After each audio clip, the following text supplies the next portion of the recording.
We got Sam Okay, Wyche on thanks, the line. Myron. I'm gonna hold up on my commercial break and go right to Sam Wyche, who's calling us from Cincinnati, and to again give the background on this call from Sam Wyche.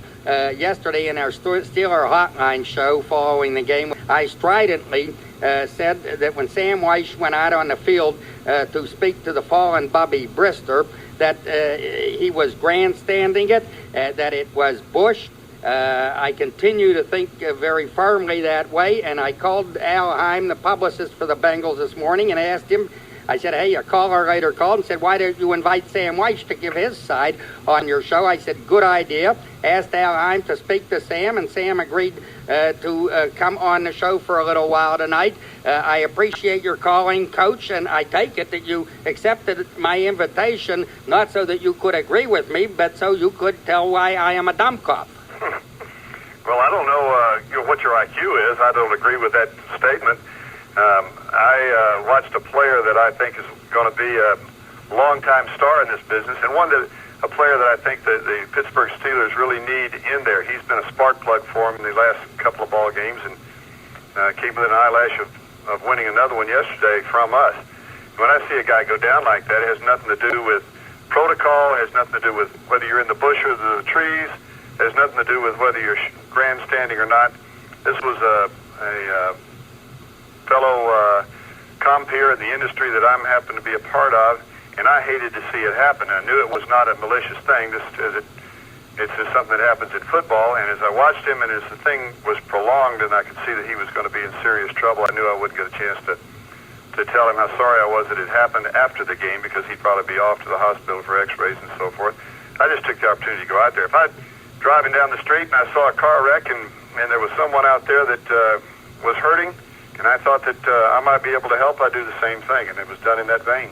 Well, I have said that I got to hand it to you because, and not reluctantly at all, because you have not simply lent your name to helping the homeless, to good works down here in Cincinnati, but you've actually gone beyond that and been actively involved in it, and contributed $5,000 speaking engagements to helping the homeless, and I think that's very admirable, and I'm sure that you would stop if you saw somebody hit by a car. But ball players go down on ball fields. I don't think it's the same thing. If you go out there to commiserate with Bubby, would you not then? Other players' knees are as important to them as his. Would you not be going out on the field every time like some guy goes down with a possible serious knee injury? Your Anthony Munoz went down yesterday. He ain't a lump of coal. He's given you 8 Pro Bowl seasons, but you see what would happen if it's an act of sympathizing with the guy. You'd be out there all the time. We'd have to give you an honorary medical degree. Myron,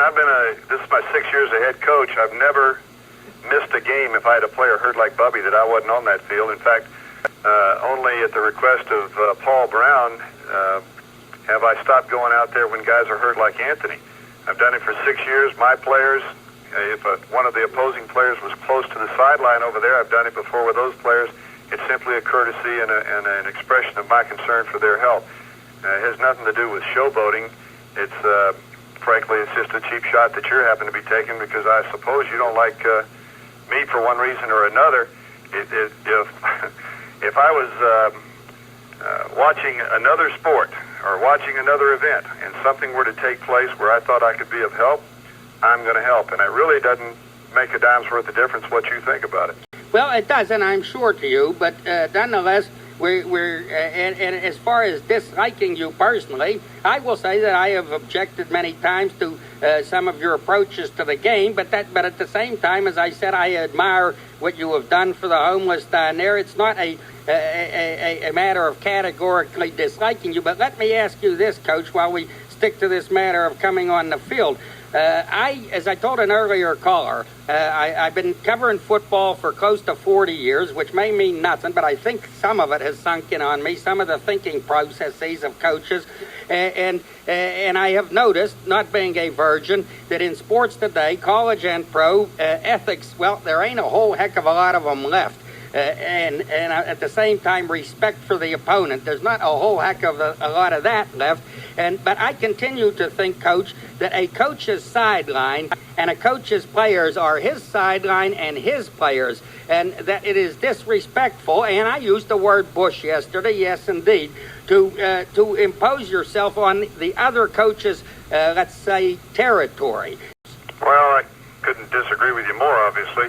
I called Bubby Brister at his home and talked to his dad this afternoon. Is that bush, too? Well, Coach... I called to see how he was doing, and his father expressed to me that he sure was grateful for my interest in Bubby and that Bubby really appreciated it. I'm sorry that I'm so damn bush. Well, Coach, when you stated last week in the course of an interview with Pittsburgh reporters that you said I would love, if I'm quoting you correctly, I would love to coach Bubby Brister. Will you tell me that that is not a subtle shot at Steeler coaching or at the egos of the Steeler coaches, which you have, of course, been in a long time, and you have the upper hand in the 80s, and okay, it's okay by me. I got no squawk on rubbing it in. But would you say that was not a subtle shot? Yeah, I would say it is not. I'd say it was just an honest comment about a guy that I think is a heck of a football player and an exciting player, an animated player, and I enjoy being around those kind of players. It has nothing to do with it. You've got one of the most warped opinions of what people say. You know, when people are in the business of twisting things, as apparently you seem to be in that business, then sometimes you never really get back to reality. If I'm around or see a good football player, it doesn't have to be a quarterback. It doesn't have to be in Pittsburgh. And I say to myself, boy, would I like to have that guy on my team. He's a good football player. There's nothing wrong with that. Good grief, grow up. Well, I can't grow up, Coach. I'm only 5'5", and I've given up on the hope of doing that long ago. But let me ask you one more thing. Bubby was down, I should guess, at least 10 minutes or so, and I would just guess that it maybe was 8 minutes or so before you came on the field to speak to him. Having had all that time, were you possibly reflecting on whether it was the proper thing to do? Yeah. If I thought I could see him after the game and that he wasn't going to be carted off, then I would have waited until after the ball game. But when they had spent that much time and they were bringing the stretcher out, I could see that didn't go out there like they brought the stretcher out there, that there wasn't going to be an opportunity after the game. And I wanted him to know that the Cincinnati Bengal fans, the Cincinnati Bengal players, coaches, organization were extremely sorry that any player had to get hurt, and that we wished him the very best. And there's nothing bush about that. There's something bush about the opinion that it is out of line, I think. It's kind of small-time thinking on your part.